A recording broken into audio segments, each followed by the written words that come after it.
Good morning, everyone. This is the Telarus Tuesday call for March 7th, 2017. I'm Doug Miller, Telarus VP of Complex Sales. People ask me how a former nighttime DJ and publicly confirmed non-morning person like me prepares his voice for a call like this. The answer, chocolate donut and orange juice. Been my trick for 20 years. Give it a shot. If it doesn't work, it'll still make you feel better. I'm joined today by Telarus VP of Technology, Michael Brown. Michael is here to present and discuss the big, bright, beautiful, brand new Telarus Circuit Monitoring Dashboard. You heard correctly. Telarus continues to roll out technology to help partners and their clients see what others can't. Great technology from Telarus, the only master agent that includes free monitoring with every sold circuit. It's Telarus VP of Technology, Michael Brown, and the Telarus Circuit Monitoring Dashboard coming up in just minutes. If you happened to miss last Tuesday's call, you missed a very informative conversation between Telarus Senior VP of Operations Bryce Hayes and our friend Jeff Cretion, North American Channel Sales Director for InContact. Bryce is a self-proclaimed contact center guy, and he and Jeff explained the importance of contact centers for your clients and why such solutions can be among the most efficient and profitable that you can offer. Hear why and how InContact solutions help you meet your clients' unique needs. It's Jeff Cretion and Bryce Hayes. That recording is available now along with all of our past Tuesday calls in your Telarus partner back office. For today's call, we invite you to follow our accompanying video link and also our live chat feature where you can submit questions and comments throughout today's event. Both are located at telarus.com/start. And a personal note, someone down the hall was playing Madonna's Material Girl as I walked in here today. I cannot get it out of my head. You may be subjected to my humming it later on. And now you won't get it out of yours either. There is big news on upcoming Telarus events to talk about. First up, beginning tonight and continuing tomorrow and on into Thursday or until he gives out, it's Telarus RVP Kurt Karshik's 3-day roadshow. The East Coast will never be the same again. This afternoon at Dave & Buster's Pelham Manor in New York City, tomorrow at Fox and Hound Sports Tavern in Edison, New Jersey, and Thursday at Chicky and Pete's Sports Bar in Philadelphia, Pennsylvania. 2 until 5 p.m. Eastern each afternoon, you'll amp up your 2017 business with plans to increase sales and to introduce new technologies to your clients. We'll talk about tools, SD-WAN, unified communications, cloud marketing, and free circuit monitoring. You'll meet other Telarus partners and suppliers and your Telarus support team. It begins today in Pelham Manor in New York. Contact your Telarus support manager for details. Good luck, Kurt. And then tomorrow night, Wednesday, March 8th, Telarus partners in St. Augustine, Florida can join Level 3 Communications, Axel Networks, and Telarus RVP Ruth Morford as they host a special wine tasting event at the San Sebastian Winery. This event runs from 4 until 6 p.m. Eastern Time, a great opportunity to meet those other Telarus partners, learn how to build your telecom practice with solutions from Axel Networks and from Level 3 Communications. We hope you can attend. And coming up in just 2 weeks, the bigger, better, faster, and featuring Patrick Oborn in a lab coat, Telarus Innovation Conferences. They continue in Baltimore, Maryland on Tuesday, March 21st at the M&T Bank Pavilion, part of the France Merrick Performing Arts Center. And then on Thursday, March 23rd in Atlanta, Georgia at the Hard Rock Cafe, the Velvet Underground Room. I just love saying that. Bring your laptops and your smartphones because the 2017 Telarus Innovation Conferences focus on hands-on training and real-life applications. You'll come away with actionable items to help grow your business. And just for participating in our interactive training segments, you'll be entered into a drawing for an Apple Watch and other great prizes at the end of the conference. You haven't been to a Telarus Innovation Conference like these? Register today by contacting your Telarus support team. They'll handle all of the details, and I am serious about Patrick Oborn in a lab coat. Also, please mark your calendars for the 2017 Telarus Partner Summit to be held once again June 19th through the 21st at the spectacular Stein Erikson Lodge in Deer Valley, Utah. This is the 6th edition of our annual event, and true to form, it promises to be even bigger, even better, and even more valuable and fun. Hundreds of Telarus partners, the best Telarus suppliers in one of the most beautiful mountain settings that Utah has to offer. Registration opens in 2 weeks, and available spots will be snapped up quickly. Mark your calendars now and join us June 19th through the 21st for the 6th Annual Telarus Partner Summit. More information about all upcoming Telarus events, including the Telarus Partner Summit, and some exciting video from past events can all be found at telarus.com/events. Can't wait to see you there. Seriously, I can't. I'm probably headed up there next week just to hang out. It is such a great place. All right, let's get started with today's call. We begin, as we do so often, by recognizing those Telarus partners who top our leaderboard, who've put up the largest deals of the preceding week. Everybody wants to know what the truly successful partners are selling and where to find and close those big deals. So here are the top 3 sales from last week and some recognition for our high-performing Telarus partners. In this week's 3rd position, Telarus congratulates Mike Tracy of JZ LLC in East Glastonbury, Connecticut. True story, their company name is spelled J-A-Z-E, and when I first spoke with Mike a few years back, I wasn't about to try and pronounce the company name without verifying how you do that. On the Internet, you can find pronunciations like Jazz, Jays, Jay-Z, Jay-Z, Jazzy, Jazzy, and so on and so forth. I phoned Mike, got his voicemail, and it didn't pronounce the name either. Mike Tracy later returned my call that day, left me a voicemail. He didn't pronounce it for me either. I thought this is some sort of brilliant voodoo marketing trick. And anyway, when we finally got together, I learned that the name comes from the initials of Mike's 4 children. Mike says he doesn't care how it's pronounced. It is brilliant marketing. But if he has to pick one, it's Jay-Z. But I digress. Mike teamed up with Level 3 Communications on a brilliant sale of Ethernet services to a large industrial equipment manufacturer serving a wide variety of energy and other industries. Level 3 empowers the network-enabled enterprise. They work with clients to create the ideal combination of solutions and support. Congratulations to Mike Tracy of JZ LLC on this terrific Level 3 Communications sale.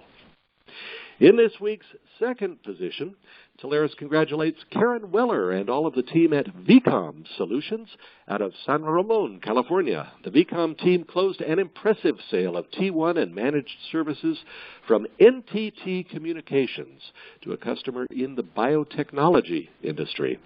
Now, NTT Communications is a subsidiary of the largest telecom company in Japan, providing network management, security, and solution services to their customers.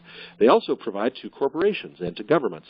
VCOM Solution manages their clients' entire technology life cycle so that their clients don't have to. VCOM is a team of experts who combine software and professional services along with the industry's top suppliers to save their clients money and help them keep track of their communications anytime, anywhere. Congratulations, VCOM Solutions, on this outstanding sale. And topping the leaderboard, congratulations go out to a Telarus partner making their first appearance on our leaderboard and doing it in a very big way. Our thanks and congratulations go out to Jim Clark. He is the director at NetGrid Communications out of Calgary, Canada. Calgary happens to be the center of Canada's oil industry. Bet you didn't know that. And Jim and the NetGrid team closed an absolute monster of a sale with RingCentral, a 5-year deal for hosted VoIP services to a large customer in the energy industry. RingCentral is trusted by more than 350,000 global organizations to provide business communications for today's workforce. NetGrid Communications is a brand new Telarus partner. They offer technical consulting across all businesses but with a focus on the energy sector. They've started off with a bang, delivering this extremely impressive Ring Central opportunity. Congratulations, Jim Clark and NetGrid Communications. It is our top Telarus sale of the week. And thanks to all of our partners and suppliers, your dedication, your loyalty, and your hard work continue to pay off. This is another record-setting year in the making for Telarus. We're proud to be your partner, and we appreciate your trusting us with your business. Here is a peek at this week's training calendar. We're featuring 4 excellent and timely opportunities from our Telarus suppliers. Take a look and see how your telecom practice might benefit. First up, Windstream has completed its merger with Earthlink, and customers will benefit from Windstream's expanded national fiber footprint and enhanced products and services, including SD-WAN, Unified Communications as a Service, network security, managed services, and cloud connectivity. And there's a brand new channel leadership structure in place as well. Today, beginning at 1 p.m. Eastern Time, Windstream will present a special webinar to teach us all about the current state of Windstream following the merger and how this benefits Telarus partners. The webinar features an open Q&A session with National Channel Program Director Chris Schubert as well. Windstream and Earthlink have merged. Find out all about it today at 1 p.m. Eastern. Now, this week's other 3 featured training opportunities are recorded and accessible on demand in your Telarus partner back office. Our records indicate that many of you attending today's Telarus Tuesday call weren't able to join us for these special Thursday training events. So in case you missed them, check out these valuable learning opportunities chosen especially for you. ISESA provided exceptional training on February 9th on their phenomenal lineup of exclusive branded Internet failover, load balancing, and WAN optimization solutions. You can listen as ISESA West Region Director Kirk Avayasidi discussed ways in which ISESA helps your clients add bandwidth, prioritize traffic, and never again suffer an outage. You'll learn about the benefits of SD-WAN, how to uncover those opportunities, and what to listen for from your clients. Explore the options for your clients' industries and see how ISESA can help solve their business problems. It's Telarus Partner exclusive training from ISESA. Also available for on-demand viewing, Masergy conducted special training on March 2nd. Christy Thomas, Masergy VP of Cloud Communications, discussed how to increase your revenue with the new Masergy Cloud Contact Center. Now, this service enables unified omni-channel interactions with customers. Omni-channel, of course, refers to voice, IM, email, SMS, and social media. Route all interactions to one or more teams, sites, or outsourced resource with a single global queue in the cloud. Manage and monitor more intelligently and gain flexibility with the new Masergy Cloud Contact Center. This special training will help you maximize your telecom practice revenue. And also, you won't want to pass up on this on-demand training from QTS. On February 2nd, QTS conducted training on who they are, where they are, and what they can do for your clients. QTS stands for Quality Technology Services. They are a leading provider of secure and compliant data center services. Now, many Telarus partners don't yet know about QTS and their outstanding lineup of services, including cloud, connectivity, custom data center, managed hosting, co-location, facilities management, and managed services. QTS features the nation's only fully integrated technology services platform, providing flexible, scalable solutions for the federal government, financial services, healthcare, and high-tech industries. You need to know QTS. Please join this Telarus-only training. It's available now along with many others on demand in your Telarus partner back office. Well, each week we also pass along some of the best available spiffs offered to Telarus partners for sales of popular products from our suppliers. There are some terrific offers available, many expiring as we approach the end of the first quarter. Here are just a few to whet your appetite. Check them out. See if you and your clients could benefit from one of these featured solutions. First, from Comcast Business, a special 1-month-only limited-time Ethernet spiff. And it's easy. Any business Ethernet sale of just $2,500 or more earns a spiff payment equal to 100% of the MRC. Through March 21st, just sell a Comcast fiber transport type, including EDI, EPL, EVPL, and ENS, to a new Comcast customer or to their new locations, and earn a 1X MRR spiff. Business Ethernet sales only. Minimum 3-year contract term applies. It is the Comcast Business 1-month-only Ethernet spiff. And then second, don't miss this terrific opportunity from Megapath. Your customers can try the award-winning Megapath One business phone and collaboration solution free for 15 days. Megapath One combines business phone, video calling, chat, and online conferencing into one easy-to-use application that works on any device. And now your clients can try Megapath One free for 15 days. It's a good bet they'll opt to keep the service much longer. The free trial includes one-click audio and video conferencing, high-definition voice and video calling, instant messaging and presence, screen sharing, and Microsoft Outlook integration. This valuable program expires March 31st. Contact your Telarus Partner Support Manager today to obtain details and to get started. And finally, a terrific opportunity from Vonage Business. It's their Ring in the New Year promotion, and you'll cash in when you close a Vonage Business deal. There's a 1X MRR spiff available on circuits, but there's a 3X MRR spiff available on all cloud services. 3X! Vonage is out to transform the way your customers connect, and this spiff should give you plenty of incentive to give Vonage Business a try. Vonage Business, intuitive cloud communications, 3X spiff on cloud services. There are many more spiffs, promotions, and bonuses available. You can check them all out at any time at promos.telarus.com. Well, as I mentioned earlier, I'm very happy today to welcome Telarus VP of Technology, Michael Brown, to the Telarus Tuesday call. He is here to talk about Telarus circuit monitoring opportunities and the technology behind and in front of it. Michael, welcome. A lot of great news today for Telarus partners about circuit monitoring from Telarus. How are you doing? Oh, very good, thanks. And yourself?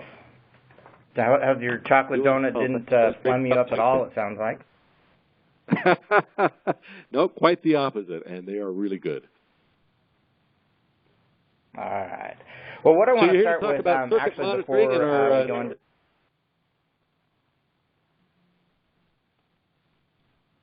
There we go. A little bit of delay. Sorry about that, Michael. You're here to talk about circuit monitoring today and the Telarus circuit monitoring dashboard.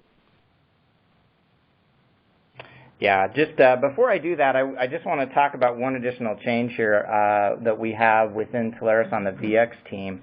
We're fortunate to have hired Carrie Huzzy as the VX channel manager. We were going to have her on this call initially to introduce herself, but as soon as we get a channel manager, we obviously put her on the road, so she's not going to be with us. But what Carrie's role here really is to serve as the primary contact point for any VX needs that you have. So if you are looking to have a demo, if you have any questions, if you need some assistance within a sales call, Carrie is really the one that you can turn to, and she'll provide you with any support that you need for anything related to VX. We're very happy to have Carrie with her. Her contact information is there. She's also on the Telarus website at this point in time. So we'd like to welcome Carrie in absentia.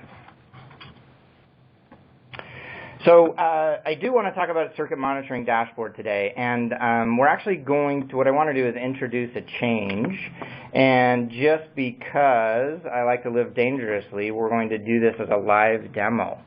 Doug, can you just verify that you can see my browser screen at this point, please? I see a sign-in on the screen right now. All right, wonderful. So just a little bit of background about why are we making a change. One of the things that we like to do within the development group within Telarus is put features out there, collect feedback from them, and then kind of let our user base guide us in further development. And some of the key feedback that we had initially on the dashboard was, first of all, they really wanted to be able to see more than the last 24 hours worth of data, which was a limitation in the current dashboard. Additionally, being able to run some historical reports was a big request that we had. Also being able to look at alerts that occurred in the past. So the dashboard was very much a point-in-time solution. And what we heard is, well, that's good. What we would also like to do is be able to see that historical information, run reports, do some other type of things. And what we really decided to do is to push our user base closer to the source of that monitoring information. So one of the VX products is what we actually do to provide the circuit monitoring solution. And so what we're doing really is just adding the dashboarding capability into that solution, and it really is going to kind of cover all those gaps that we identified initially. So I'll just go ahead and log in here, and the reason that you don't see this in PowerPoint and instead that we're actually doing the live demo is because this is kind of the IT equivalent of jumping out of an airplane, right? So anything that could go wrong probably will. But, you know, we're all up for a adrenaline boost here. So log in with this account, if I can remember the username and password. There we go. And what you'll see is a series of tabs similar to what you saw on the dashboard previously, but the dashboarding is all going to be within kind of one single container now rather than those multiple tabs. Very easy to control, similar to the old one. Everything is going to be driven by the gear icon that is within the interface. So if I click on that gear, then I have the ability to change what chart information I want to look at, so very easy for me to add things or to remove things.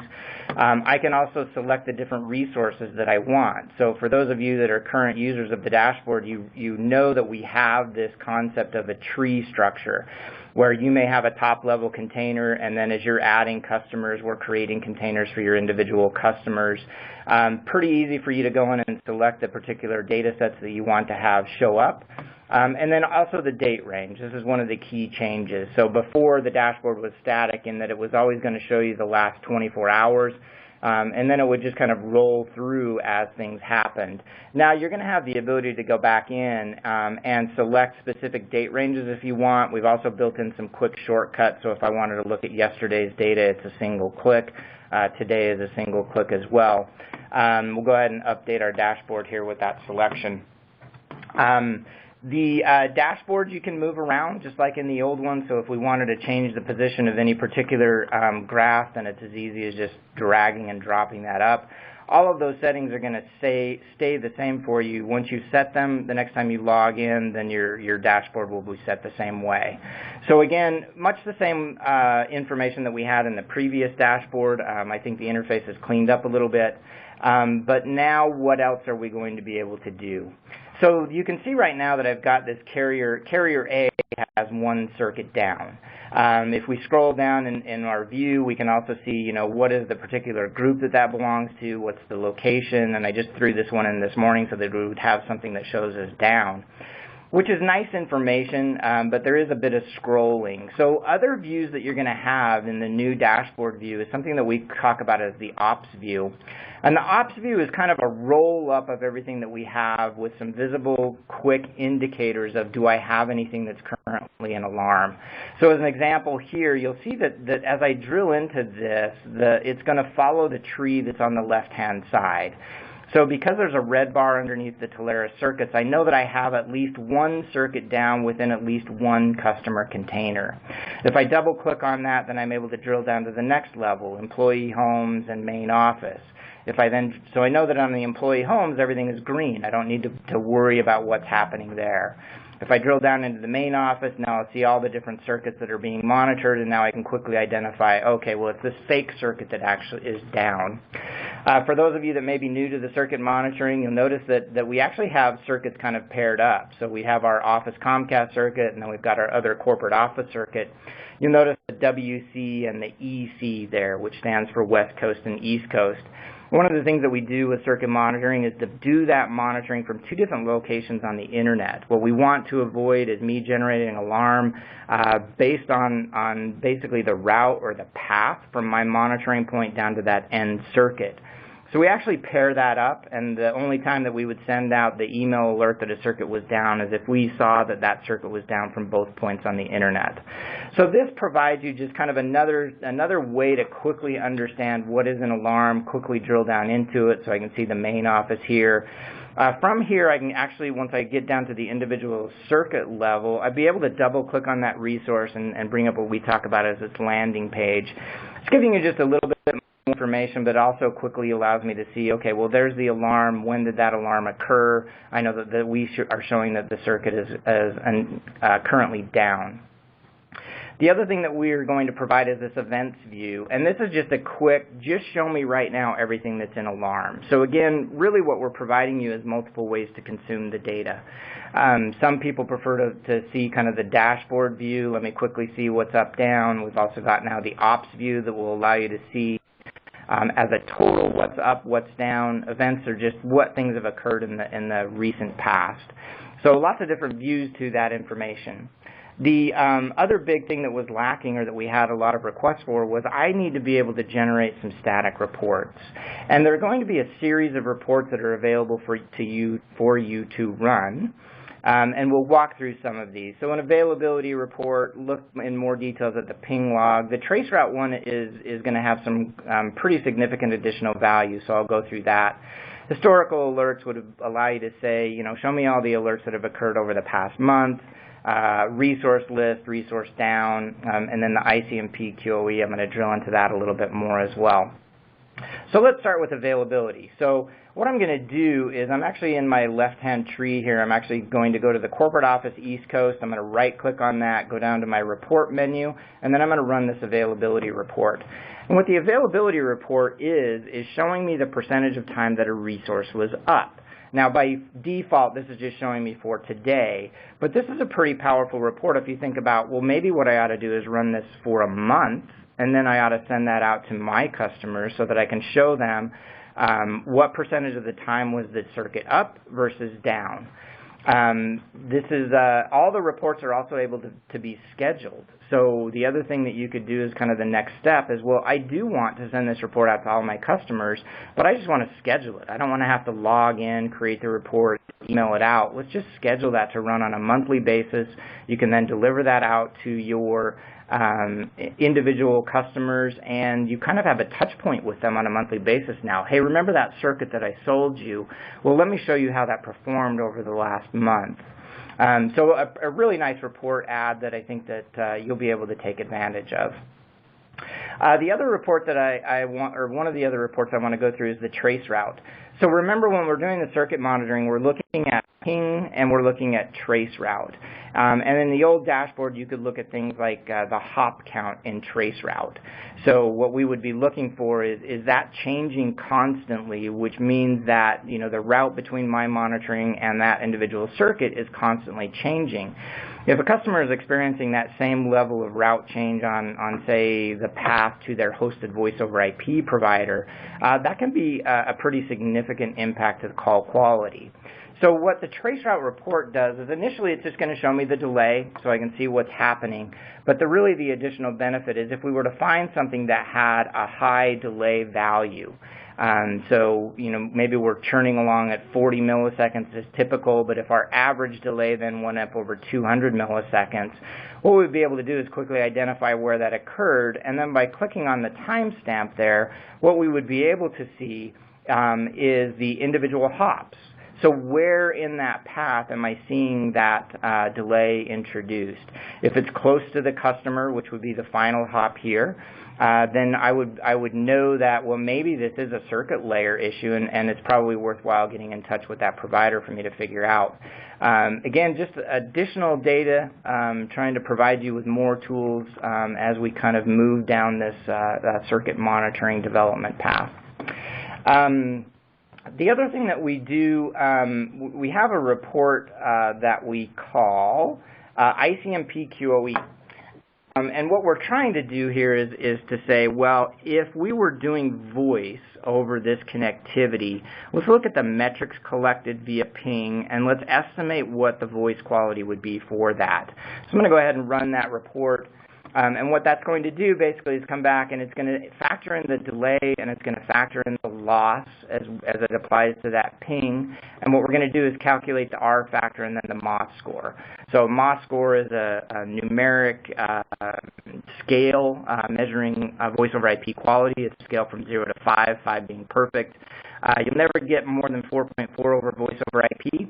4.1, though, you can see we kind of take the next step and drop that into a qualitative label. So is that great, good, okay, poor, or terrible?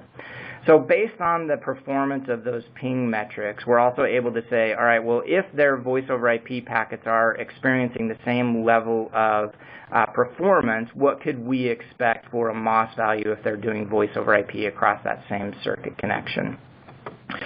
So again, just kind of to summarize, dashboard, I think you'll find that it really is very equivalent in functionality to what we have currently.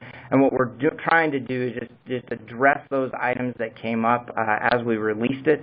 So the ability to see more than the last 24 hours of data, the ability to look back at specific periods of time, the ability to run specific reports, how can I look at alerts that have occurred in the past, and I think that we're going to deliver on all of those items with this transition. So just to give you a sense for the timing on this, so we're looking to roll this out to production this month on the 21st is when we'll do a cutover. And the cutover means that if you go to access the existing dashboard, we'll have the login there will be replaced by a page with some information about what the changes are, a redirection link to the new dashboard.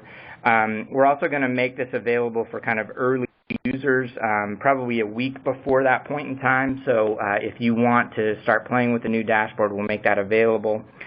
We will be sending an email out to all of the registered users of the existing dashboard with the same type of information. And we will also have in there instructions on how to change the password. It's kind of the one downside to us making this transition. We're not able to retain the passwords just because those are being encrypted differently between the current dashboard and this dashboard. But it'll be pretty easy for you to reset that password. Even actually on the login that you'll see here, you'll see a link, forgot your password. That will basically be the mechanism to request a password change. The alerts are not going to be affected. So the emails that go out if we detect that a circuit is down, none of that functionality changes. Really what we're doing is just providing you with a view and directly into the system that's responsible for that. So there are no concerns there. We will be putting together several training sessions on all that different functionality that I just walked through with you. We'll have those available on the Telarus website. When we do this hard transition over, links to that information will also be available. So we'll try to do this as painless as possible. Again, I think the only impact I think will be that there will be a password reset as part of the process. The other thing I want to talk about is just, another reason for making this change is it's going to make us easier for us to do something in the future that we've talked about. It's going to make that a little bit easier, and that is to present some of this information inside of the Telarus app. So we kind of took that into consideration as we were looking to deploy this. That will enable our ability to do that, so that's something that you can look for in the future. That's really what I wanted to kind of talk through today. Doug, I think we've got some time. If we wanted to take some questions, I'd be happy to answer those.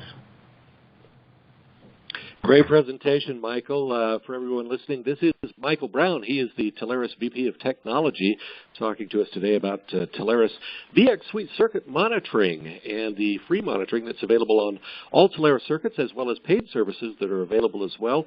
And today's presentation talking specifically about the circuit monitoring dashboard that is provided. And Michael, we do have a lot of questions from partners today. Terrific interest in all of this.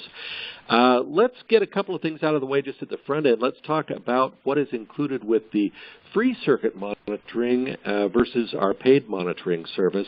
For example, let's start with the dashboard itself. Is all of this functionality and these features included with the free monitoring, or are some only available with the paid service?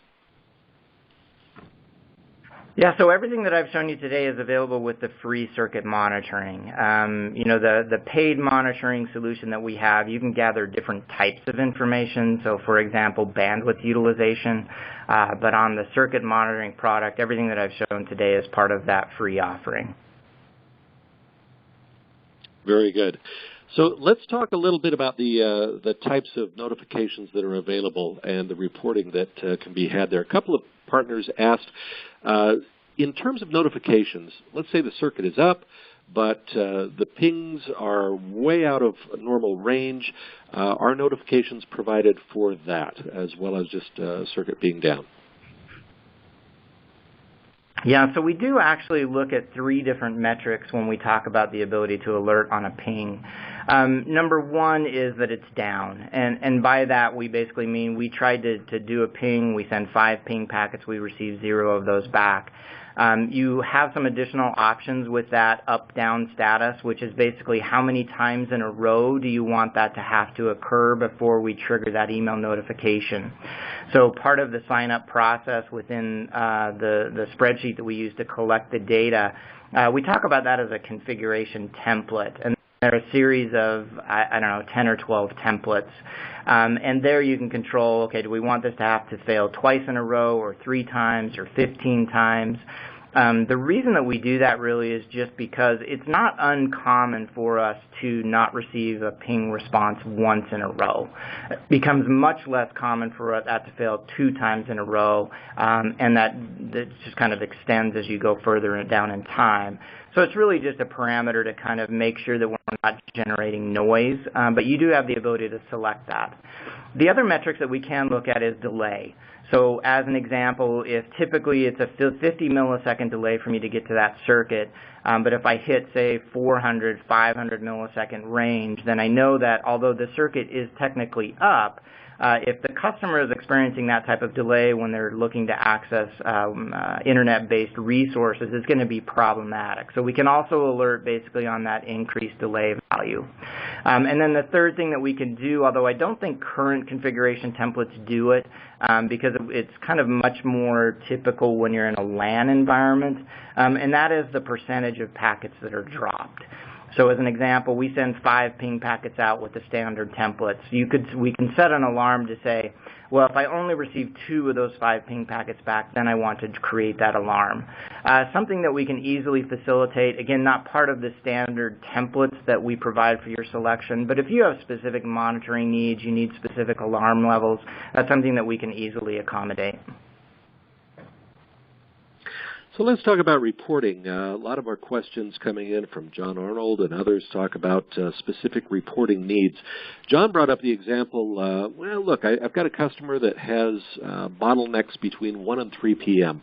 Could I get a report or create a report that only shows their circuits between those 2 hours, let's say for the past 30 days? Or Neil's asking, can I get a reporting option for jitter? And Sam's asking about terms of reports. Could I create my own terms, for, let's say, for example, the past year or the length of the circuit with the carrier? What's available in terms of customization?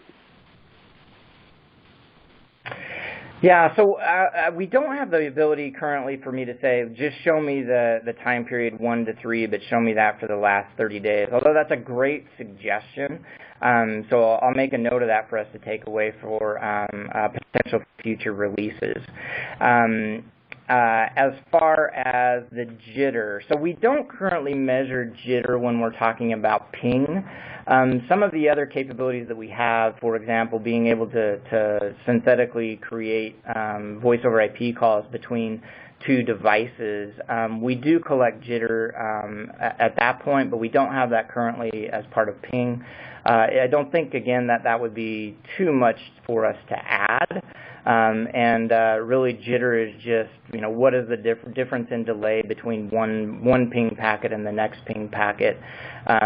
So again, a very good suggestion. I'll take a note of that. Customization currently, we don't have customized reporting. So really what you have is, or what I've shown or what comes out of the box basically is what you get. You don't have the ability to do that. However, you do have the ability to run a report and then have that spit out to an Excel format, or when you schedule a report, you can have it spit it out as a CSV format. So a couple of mechanisms to get you to the raw data, and then if you wanted to do some further customization there, you would be able to do so. But within the interface itself, really don't have that ability today. Let's talk a little bit, Michael, about the types of circuits that are eligible for monitoring. Obviously, our service is available for any circuit purchased through Telarus, but as John Arnold asks here, there are various types of circuits. There are those that have public IP addresses and those that do not. What do we offer, and what types of circuits can qualify for the monitoring that can be offered by Telarus? Yeah, so the easy answer to that is anything that faces the internet, right? So something that's carrying the internet that has a static IP address, we can do the monitoring for that. But I will tell you kind of a more complex answer to that. We have had a couple of customers that have done multi-location MPLS circuits. That can be monitored, but it takes a little bit of additional effort. And the main reason is because within our circuit monitoring solution, we have devices that are responsible for doing that monitoring. Those devices sit on the internet. Therefore, they would have no capability to reach inside of an MPLS network to detect that. However, those devices that sit on the internet, that's kind of a portable application stack, if you will. So with the introduction of a very small form factor computing device that goes onto a customer's network, then we would be able to do the monitoring for, say, the MPLS connections. Again, this is something that we've already done for a couple of customers. If you have those type of opportunities, what I would recommend you do is engage your PSM. Let them know that this is what you're looking at, and then they'll put you in touch with one of my team, and we can just walk through the particulars of what it takes to get a device on a customer's network so that we can enable that. Once the device is there and we're collecting that information from, say, those MPLS circuits, it's available to you in the same dashboard, so it all flows up to the same endpoint. So in terms of the process itself, and Paul asks an extremely timely question here, how frequently are the targets, as he calls them, or how frequently are the pings going out? Yeah, it's something that you can also select as part of when you're choosing the configuration template. So I think we have options for once a minute, once every 5 minutes, once every 15 minutes. You know, from my personal opinion, I don't know why you wouldn't do it every minute unless you had some concern that the testing itself was going to have a negative impact on the internet connection. Unless you're dealing with a customer who's on the edge of available bandwidth, I wouldn't be concerned about the testing frequency, and I would always go with the 1 minute. Back to MPLS for just a second. We talked about the additional device that would be required on the customer's network. Kristen Noel just asked, would that additional device on MPLS circuits be included with the free monitoring service, or would customers have to pay for that device? Would there be an additional charge involved? Yeah, there is a one-time purchase price for that device. I should know what that is off the top of my head, but I do not, unfortunately. And that's just to cover the cost of that equipment. Again, one-time purchase. It takes care of the configuration, anything we need to do to support that. The one requirement for that is that device does need to both be able to have reach across the MPLS connection, and it also needs to have the ability to send data to the internet using outbound SSL. So much like an end user, you know, checking their web bank site, that device would need to have that same level of connectivity. That's really how we get the data up here so that we can do the reporting and dashboarding. So Joe Budelis asks a great question as well. We install that device on the customer's network. Everything's great. Does that introduce any kind of a risk to the customer's private network? Is there any chance of that being hacked into or someone being able to get into that network from outside? It's a question I run into all the time when we're talking to, specifically healthcare or financial services customers. The security on it is pretty tight. I've had multiple people that have tested the security of the device. They really haven't found any exposures there. Having said all that, it's a computing device, right? It runs a variant of Linux. We tighten the security down that on as far as we possibly can. So it's always one of those things where it's impossible for me to say that there is absolutely no additional risk, but we've done everything that we can to eliminate any potential risk. Very, very good. Sam is asking a couple of questions. He's obviously got some interest, and he's got a customer that has a number of Comcast circuits, and we have a lot of partners that are in that situation. So how does Sam go about getting this started for his Comcast customer? He wants to check into their QoE. What's the process for getting the information that Telarus needs to start the circuit monitoring? Yeah, pretty straightforward. Send an email to your PSM. They'll send you a spreadsheet where you can just provide us with the information that we need. What's the IP address? How do you want us to monitor it? Where should we send email alerts? You'll then send that back to the PSM, which then kicks off our provisioning process. We've kind of published that it's a 3 business day turnaround on that configuration, but I think our average is probably within 1 business day of receiving the information. That's up and ready to go for you. Terrific. We've been offering this monitoring service for quite some time now. We've had a lot of success stories with various partners and their clients on it. In your opinion, Michael, looking toward the future, what are some of the advantages to partners of being able to see into the customer's network and to offer this kind of reporting to their clients? Given we're headed with technology, given where our partners are going with their businesses, why should partners be interested in getting this set up now? Boy, I could go just about anywhere with that. Let me talk about why I think this has some value. First and foremost, I believe that just what this is producing for your end customer has value. Let's take as an example, maybe there's a customer, they're not a 24/7 shop. They have an internet connection in there, Monday through Friday, 8 to 5. Their circuit goes down over the weekend. They have no visibility to that until an employee shows up Monday morning. We kind of live in an age now where employees without internet connectivity are not nearly as productive as we need them to be. Lots of web-based services that they need to access. A lot of people, those phone systems now depend on the internet connection. So value proposition number 1 is, Mr. End Customer, I can send you an email alert over the weekend if your circuit goes down. So I get that email on a Saturday. I'm able to take action, make sure that my internet connectivity is up before employees show up on Monday. There's also value if you're seeing kind of sporadic issues. A very typical scenario is you've got an internet connection that's not performing great. You call into the ISP or the carrier says, look, everything looks fine from my side. There have been several examples where we've basically been able to use the reporting information from VX Pulse to give them some actual data to say, this is what we're seeing.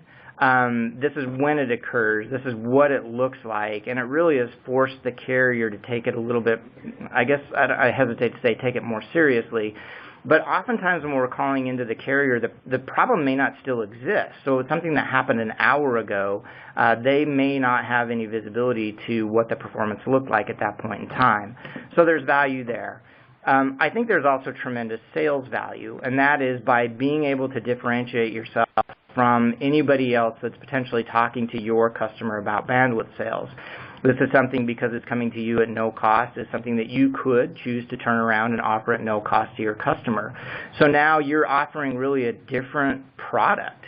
Yes, it is bandwidth, but we're also doing all of this monitoring in addition for you. You can understand when it goes down. We're providing you with the ability to access information. So I think that's a key to this product set as well. Finally, I would say that the value here is to get people to start thinking about monitoring. As we become more and more dependent on the internet for business critical services, monitoring is also increasing in value. This is kind of, the toe in the pool, if you will. Let's test it out. That works well. And if they decide that they want to do further monitoring, so for example, well, can I see what my actual bandwidth utilization is? Well, yes, you can, and you can offer them a solution through the VX product set to provide them with some additional layer of monitoring. So we see it as a great entry point with customers, hopefully kind of expanding their horizons a little bit when it comes to what should we be looking at, providing you with some upsell opportunity and that key differentiator. All of that on top of the fact that knowing that a circuit is up or down, or that my delay performance or my delay has gone through the roof, is beneficial having that information. I want to give a quick shout out to Craig Schlagbaum from Comcast. He's got a brilliant piece that partners can read either in the Comcast download publication or on LinkedIn. It's been shared around quite a bit in the last couple of days that talks about this very subject and how services are moving into the cloud, the need for monitoring, and the way that partners can take advantage of this information to further their businesses and grow their businesses, given the change in what we're selling, both in terms of the technology, the services, and whatnot. Highly recommend that for reading. Let's talk a little bit more about the monitoring that's available itself from Telarus. Sam mentions that he's got customers that have, obviously Telarus purchased circuits, but they may have other circuits that did not come through Telarus. But they'd like to have all of the circuits that are on that network monitored. Can you tell us just a little bit, Michael, about the fees and the process for adding monitoring to non-Telarus purchased circuits? Sure, absolutely. So the price point is pretty simple. It's $10 per month per circuit that we test if it's a non-Telarus source circuit. The process really is identical. So we'll request some information, we'll do the configuration, get logins created, the email alerts set up, and when your customer is viewing that information or when you are viewing that information, it all goes into a single bucket. So, there's not, one place to look for the free and another place to look for the paid. At that point in time, it all just rolls up and provides you with that consolidated view, which my guess is that's what they're asking for. So if I'm going to monitor some of my circuits, let's monitor all of our circuits. Chuck asks a great question as well about the setup process. As we set up customers and their circuits for monitoring, does the partner receive access to all of that information automatically as a default, or do they need to be involved, or included, I guess would be a better word, on the initial spreadsheet and the data that comes into Telarus to set them up? Yeah, within that provisioning spreadsheet, you're able to tell us if you want to provide access to your end customer. And that can be one of two flavors. So number one, do they want to receive email alerts? And secondarily, do they want to have a login to the system to be able to view the dashboarding and reports? So you can control that. If you just want it for your own consumption, don't want to or necessarily give access to the end customer, you're able to do that. So nothing happens by default. You can control that process all the way through. Paul asks another question. I apologize, we're a little all over the map here, but they're coming fast and furious here. So can additional pings be immediately and automatically set up to be performed if there is noticed on the circuit an unusual degree of latency? So something's obviously up. Can additional pings be set up to start working in that event, or does the ping remain constant as where it was before the latency was detected? Yeah, the pings will always stay constant. I don't have the capacity at this point or the functionality at this point to say, all right, if we detect that something bad has happened, then I want to change the behavior of the monitoring. So it does stay consistent that way. In my mind, that's another reason why the 1 minute frequency is what makes the most sense, because you're getting that more frequent check. We do have the capability to test more than once a minute. That's just kind of one of the defaults that's provided to you. So again, if you have particular monitoring needs or we need to kind of fall outside of the standard box, don't hesitate to contact us with those requirements.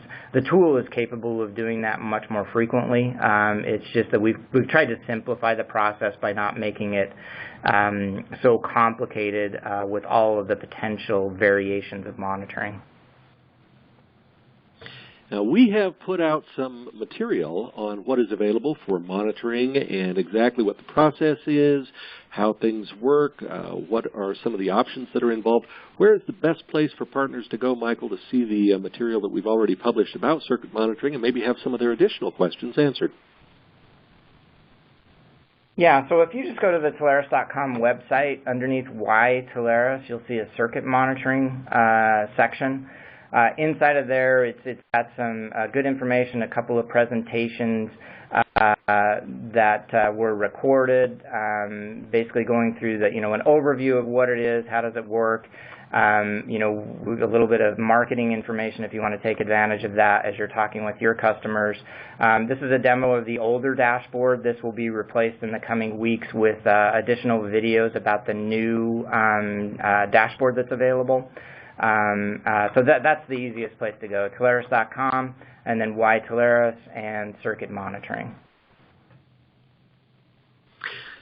Zachary Schechter is spreading rumors out there. He's hearing things that Telarus may be considering what he calls a remediation option. In other words, there's been a problem detected, and rather than the partner or the customer acting on that, will Telarus plan to offer any services where we would take care of addressing those service issues directly with the carrier? It's something that we talk about quite a bit. There are no concrete plans in place, but I will tell you we have those conversations probably weekly. Is this something that we could do?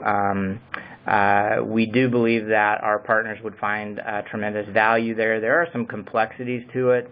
We would have to get to the level of having authorization, the LOAs with each individual carrier, so we could do that on your behalf. Some additional things that we're trying to figure out. Again, no concrete plans, but again, something that is a continuing topic of conversation. In the meantime, I guess we can put in a plug for Telarus Account Management, which is certainly a service that is available to all of our partners and their clients. The services are negotiable and available for customization through our account management group. If you have interest in Telarus helping manage your customers' accounts, that is a discussion that we can certainly have. Contact your Telarus Partner Support Manager or RVP for additional details. We would love to talk to you about how Telarus can assist in helping manage your customers and clients and your base, making it easier for you to go out and sell. Michael, this has just been a tremendous discussion. Obviously, it's something that we offer that no other master offers, and this is a service that's available with all Telarus sold circuits. It can certainly be offered with non-Telarus sold circuits as well. Tremendous flexibility, a huge amount of data, and becoming more and more important as technology changes and as the role of partners change in serving their clients. We've got just a minute or so left. I'll give you the last word. What should partners look at next? And give us the big pitch for Telarus Circuit Monitoring and the dashboard. Yeah, so again, earlier we talked kind of through the value proposition here, and to me, number one, being able to do that monitoring, the real-time alerting has tremendous value. Secondly, use this as a differentiator as you're having conversations with your customers out there. It's a product that we think has tremendous value. I think that's kind of demonstrable by the fact that we continue to make improvements on it. I appreciate everybody's time today. I don't get to talk with our customers frequently enough. Please know that you're welcome to contact me if you have any specific questions or if you've got any ideas on how we can modify the product to better service you or your end customers. mbrown@telarus.com is my email address, and I welcome that participation from our customers. We often think that we're so smart we know exactly what needs to be developed and delivered, and I am always amazed at how incorrect we usually are in that assumption. So many of our tools come from our partners themselves. It's terrific. I do want to sneak in one more question. It was a great question from Paul, and you've emphasized this internally with us so many times. These pings are not coming from just one location, right? We're pinging this from multiple locations out on the Internet. Joe answered the question, but I want you to answer it as well. Where do those come from? Yeah, so I have we actually have a little slide here, although it's kind of small. So I have one of those that sits on the west coast of the United States and one that sits on the east coast of the United States. So what we're really trying to do is just, get 2 points that are as far away from each other as possible within, the contiguous 48 here, so that we do that testing. And really the whole purpose behind that is I don't want to have, if two backbone providers are having an issue at one of their peering points, I don't want that to necessarily trigger an alert because then that looks to the end customer like their circuit is down. That may not be the case. So revision 1 of circuit monitoring, we were only doing it from one location. Now we're doing it from 2, and again, trying to do that as far away from each other as possible. The reliability of the data increased dramatically. Thank you, Michael. That is Michael Brown, VP of Technology with Telarus. Terrific call today. Thank you all for your questions, your comments, and for assisting with the presentation. Great stuff to talk about. We appreciate all of you being here. We will be back, of course, next Tuesday with our Telarus Tuesday call. Hope you'll join us again. And in the meantime, if you have questions, comments, or suggestions for the call, please direct those to marketing@telarus.com. I'm Doug Miller, chocolate donut in hand. Have a great selling week, everybody. We'll talk to you soon.